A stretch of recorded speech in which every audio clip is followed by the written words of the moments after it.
नमस्कार, मैं हूँ विधि और मैं फिर से एक बार तैयार हूँ आपके साथ अपने नए सेगमेंट को लेकर जिसका नाम है थोड़ा लॉ थोड़ा लाइफ। और आज हम बात करेंगे आईटी लॉ की अगली सीरीज़ के बारे में। बात करने से पहले मैं आपको बता दूं, अगर आपने पहली बार ये चैनल देखा है तो इसको सब्सक्राइब ज़रूर करें और अपने कमेंट सेक्शन में ज़रूर बताएं और लाइक और शेयर करें और साथ में बेल आइकन को भी ज़रूर प्रेस करें। तो अपनी आईटी लॉ की सीरीज़ में आगे चलते हुए आज हम बात करेंगे सबसे ज़्यादा चर्चा में रहने वाली, सबसे ज़्यादा कंट्रोवर्शियल सेक्शन 66A के बारे में। कंट्रोवर्शियल इसलिए क्योंकि एक तरह से ये बड़ी बेसिक सी कहना चाहिए बेसिक सेक्शन है जिसका अक्सर मिसयूज़ भी होता है, जिसका यूज़ भी होता है और ये हमेशा चर्चा में बनी रहती है। तो अगर मैं बात करूं सेक्शन 66A के टाइटल की, तो सेक्शन 66A का टाइटल कहता है ऑफेंसिव मैसेजेस के बारे में। Offensive messages through communication computer device.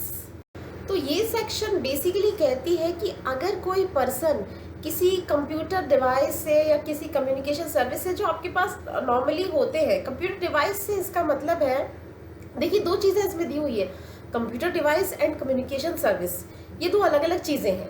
Computer device का मतलब जो आप यूज़ करते हो, जो अपना आपका कंप्यूटर हो सकता है, आपका लैपटॉप हो सकता है, आपका मोबाइल हो सकता है, या जितने भी आप डिवाइसेस यूज़ कर सकते हो, जैसे आईपैड होता है, टैबलेट होता है, जितने भी चीज़ें आप यूज़ करते हो। और दूसरी चीज़ कम्युनिकेशन सर्विस। कम्युनिकेशन सर्विस वो सर्विस जो आप इंटरनेट के थ्रू यूज़ करते हो, जिससे आप मैसेजेस सेंड करते हो, जैसे ईमेल होता है, फेसबुक है, व्हाट्सएप है, जो भी स्काइप है, चैट, जिससे भी आप किसी तरह का कम्युनिकेशन करते हो।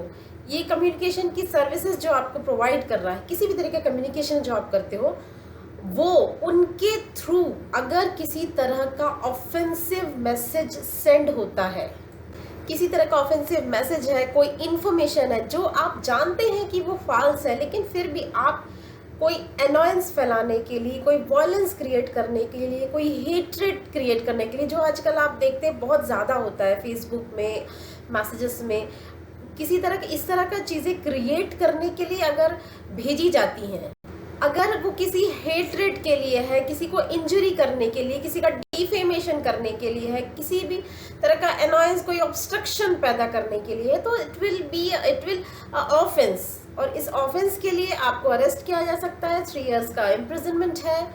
ये जो है सेक्शन 66A कहता है। अब ये तो हो गई कि सीधी सीधी बात कि ये जो सो एंड सो सेक्शन है वो क्या कहता है। अब जो मैंने जैसे कि पहले कहा था कि ये बड़ी कंट्रोवर्शियल सी सेक्शन है, तो सबसे पहले मैं बता दूं कि किस तरह से कंट्रोवर्शियल है, किस तरह से हम इसके बारे में बात कर रहे हैं। तो सबसे पहले तो ये 2008 में जो बहुत सारे अमेंडमेंट्स आईटी लॉ में हुए थे, उसके थ्रू ये इंसर्ट हुआ है। ये अमेंडमेंट के थ्रू इंसर्ट तो कर दिया गया, लेकिन इसके साथ ही इसमें बहुत सारी कंट्रोवर्सीज भी जो है वो पैदा होती हैं। तो सबसे पहली चीज़ तो ये कि आईपीसी में सेक्शन 500 हम देखते हैं, that is punishment for defamation.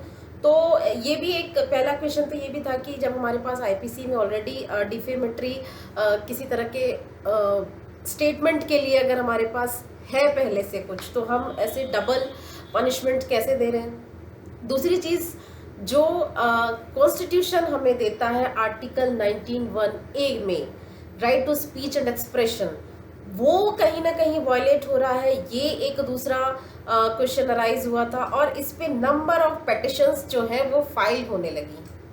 2012 में एक पिटिशन फाइल हुई, जिसके बाद गवर्नमेंट ने कुछ गाइडलाइंस इशू किए कि क्योंकि इसका बहुत मिसयूज़ हो रहा था, इसका मिसयूज़ करते हुए किसी को भी अरेस्ट कर लिया जाता था, एंड सो चीज़ें होती थी।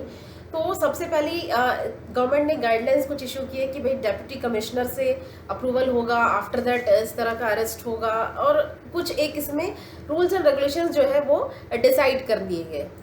और ये जो अप्रूवल है 2013 में गवर्नमेंट ने कहा कि ये पहले अप्रूवल होना चाहिए, आफ्टर दैट जो है अरेस्ट होगा उसके। इस तरह से जो पीआईएल्स आ रही थी, जो उसके एक तरह से जो विरोध हो रहा था, उसके पीछे गवर्नमेंट ने कुछ कोशिशें की कि इसको हम थोड़ा सा मैनेज कर पाए, बैलेंस कर पाए। After that the landmark case comes, Shreya Singhal versus union of India 2015। ये एक इम्पॉर्टेंट केस है इस सेक्शन से रिगार्डिंग। इम्पॉर्टेंट क्या, एक लीडिंग केस है ये सेक्शन से regarding, because in this leading case supreme court struck down this section from information technology act 2000। इस केस में बेसिकली ये हुआ था कि दो गर्ल्स, दो लड़कियां जो थी, शाहीन डाडा और रेणु श्रीनिवासन, उनको मुंबई पुलिस ने अरेस्ट किया ऑन द बेसिस ऑफ एक फेसबुक पोस्ट उन्होंने किया हुआ था जो कि डिफेमेटरी था। मुंबई बंद को लेकर ये पोस्ट था।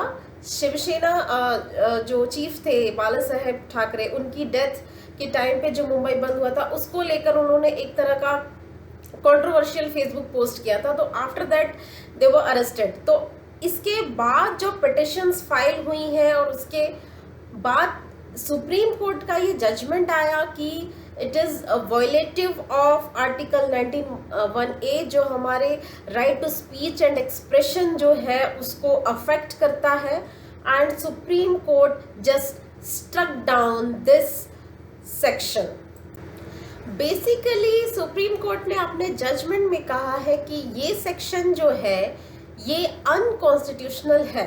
दैट मीन्स कॉन्स्टिट्यूशन के जो हमारे जो आर्टिकल्स है 19(1)(a), आर्टिकल 14, आर्टिकल 21, इन सब को ये अफेक्ट करता है, वॉयलेट करता है। और जो हमारा liberty of thought and expression है जो हमारे कॉन्स्टिट्यूशन हमें प्रोवाइड करता है उसको ये वॉयलेट करता है, उसको ये अफेक्ट करता है। इसके बाद भी मैं कहना चाहूँगी कि स्टिल ये सेक्शन जो है कंट्रोवर्शियल बनी रहती है, कभी ना कभी चर्चा में आती रहती है। 2019 में भी एक सुप्रीम कोर्ट ने एक नोटिस दिया गवर्नमेंट को कि ये अभी भी क्यों इसका हम यूज़ कर रहे हैं या अभी भी क्यों ये अप्लाई हो रहा है। तो कंटिन्यूसली स्टूडेंट्स ये जो है सेक्शन चर्चा में बनी रहती है। इसके साथ ही सेक्शन 66B है जो स्टोलन जो भी अगर किसी तरह का रिसोर्सेस है उसको रिसीव करने को एक ऑफेंस बताता है। डिसऑनेस्टली रिसीविंग कंप्यूटर रिसोर्सेस और devices, that means computer resource और डिवाइसेस की मैंने आपको पहले बताई थी डेफिनेशन। तो इसको डिसऑनेस्टली, जैसे कि मतलब कि अगर आपको पता है कि ये चोरी का माल है, बेसिकली अगर मैं नॉर्मल लैंग्वेज में आपको समझाना चाहूँ तो अगर चोरी का माल आप खरीदते हो that is also an offence. आपको पता है कि आप ये गलत है, ये चोरी का है, स्टोलन है, आप फिर भी उसको एक्सेप्ट कर रहे हो, उसको ले रहे हो, तो रिसीव कर रहे हो, तो इट इज़ एन ऑफेंस। और ये इसके लिए 3 years का पनिशमेंट प्लस 1 लाख का पेनल्टी, ये इसमें इसका आपको ये जो है पनिशमेंट आपको मिलेगा।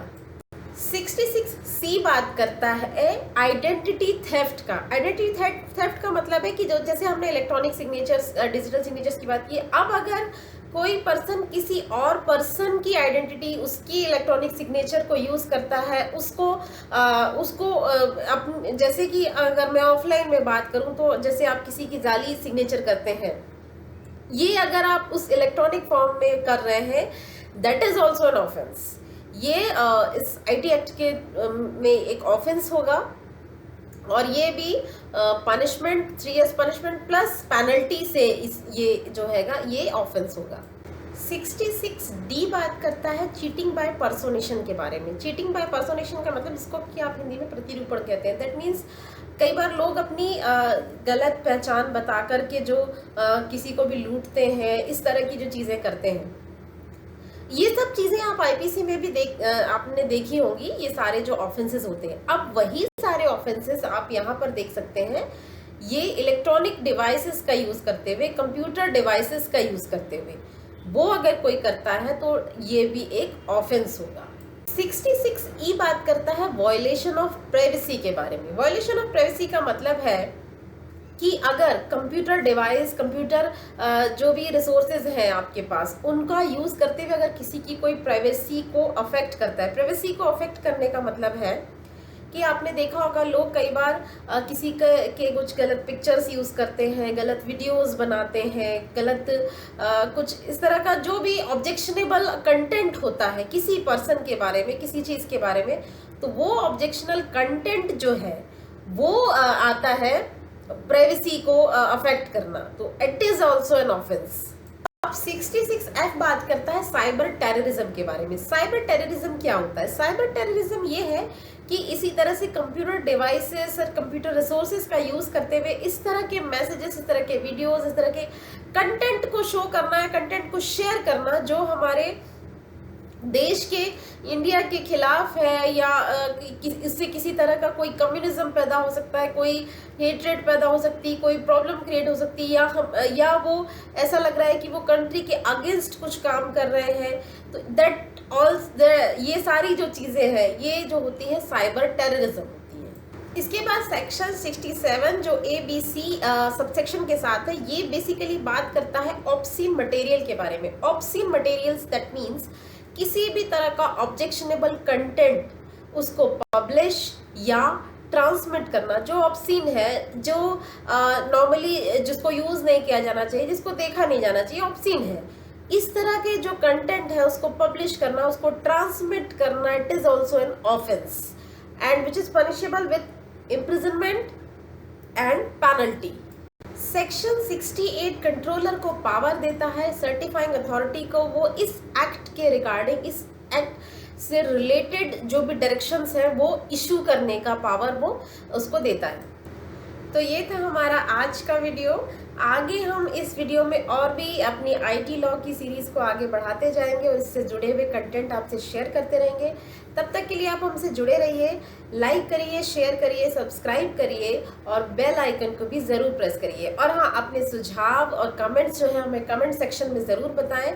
तो मिलते हैं अगले वीडियो में, तब तक के लिए नमस्कार।